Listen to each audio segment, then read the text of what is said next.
I'm astonished each year when I read thousands, yeah, it's true, thousands of AP Language and Comp essay. I'm astonished by what people don't know about them. You might know their definitions and you might know how to identify them, but if you don't understand what I'm going to explain to you in this essay, you're going to fail the AP Language and Comp test, or you're going to fail that college essay. But don't worry, stay tuned and I'll help you.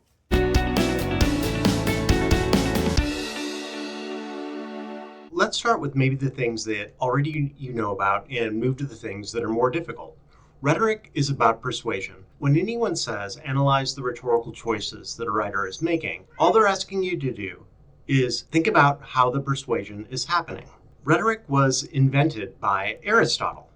He was a Greek philosopher and he is known for categorizing like everything. He loved to name things, kind of like Adam, but not exactly. According to Aristotle, and I think he was probably mostly right, there's basically three ways to persuade. You could persuade by appealing to ethos, pathos, or logos, or a combination of both. Aristotle considered ethos an appeal to someone's sense of credibility and trust. He considered pathos an appeal to emotion and by emotion. And he considered logos an appeal to someone's sense of reason. For example, if I wrote the sentence, I'm Dr. Clay Zuba, PhD in English, and you should subscribe to Zubify because it will raise your grades and your AP Lang and Cop score, bringing you knowledge like the light of a fire in the darkness of night. I've used all three appeals.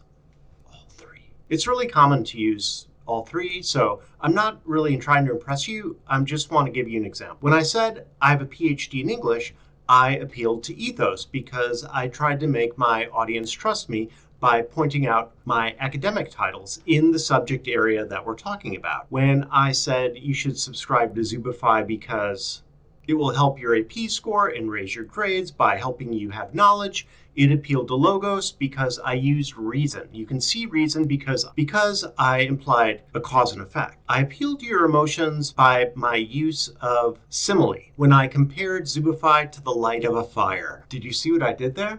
I made Zubify a light. And you were in darkness, right? In darkness, you might be scared, you might be cold, but darkness can be allayed by light. You can feel safe in the light. You can feel warm by the light. It's all about feelings. There was nothing logical in there at all. But maybe I brought a sense of comfort, an image of comfort, and that was persuasive emotionally. Now, when you're given a rhetorical analysis essay, your AP test or your teacher asks you to write an essay that analyzes a writer's rhetorical choices and how those rhetorical choices help them persuade their audience according to their purpose. Obviously, in order to do this, Licky, come on. You should see these bad kittens. Bad Kitten City down here. These guys are having a war, except not right now. Licky went to have a war, have a rest in his war. Anyway, that's what's going on over here. Back to the subject at hand. Obviously, in order to do this, you're going to need a thesis, claims, evidence, and commentary. This is the basic structure of argument. I'll make a video explaining these things, but I haven't done it yet, so probably you should just subscribe to this channel so that when I make it, it'll automatically show up in your YouTube feed. My helpers of the day are two people. There's the Licky Boy, who's sitting here on the floor, and Baby Snuggles, sitting by me in some way. In this case, she's sitting in her box. I know I may have showed you a part of the video where it looked like they were not helping, and in a way, it's true. They were being kind of distracting, but also you have to remember, sometimes you can get tense, and sometimes cats fighting can make you relax a little bit. Thanks a lot, amazing helpers. Thanks, Baby Snuggles. Thanks, Licky Boy. Then people go about reading the thing and annotating the sample text that they're given, and then they start to write an essay organized around rhetorical choices. I can tell pretty fast if someone is doing it wrong and doesn't understand what rhetorical persuasion is, because I'll read a thesis that reads something like, the writer uses ethos, metaphors, and vivid language. In this thesis, the writer has confused rhetorical appeals with rhetorical choices. When they mentioned ethos, they mentioned a rhetorical appeal. When they mentioned a metaphor in vivid language, they mentioned a rhetorical choice. Specifically, they mentioned diction. Now, it's true that rhetorical choice and rhetorical persuasion do have the same adjective, rhetorical. But all that means is both these things have to do with persuasion. A rhetorical choice and rhetorical appeal are different things. We use rhetorical choices to make rhetorical appeals, but we cannot use rhetorical appeals. For instance, in my early example, I used my academic title in my credentials to make an appeal to ethos. I used cause and effect to make an appeal to logos, and I used a simile to make an appeal to pathos. That's how it works.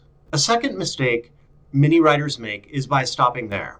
And they can't do this because they haven't completed the prompt yet, and they haven't been specific. If you just want to say that I made an appeal to emotion, that's just not enough because it's too vague. You have to specify the emotion that I appealed to and how I appealed to it. I appealed to it, as I said, by using a metaphor about light and darkness and evoking a sense of comfort and appealing to someone's sense of safety and their desire for safety, thus making them emotionally more likely to subscribe to Zubify. Here, I just showed the specific emotion that my metaphor evoked, and I showed why it helped me be persuasive in my example.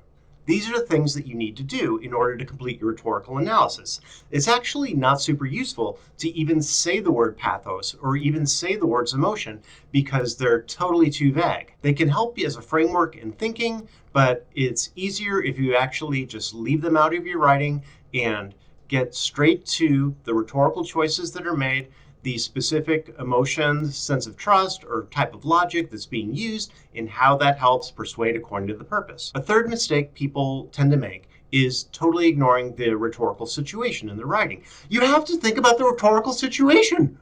The rhetorical situation is simply the situation in which rhetorical persuasion is taking place. I've got a separate video about this.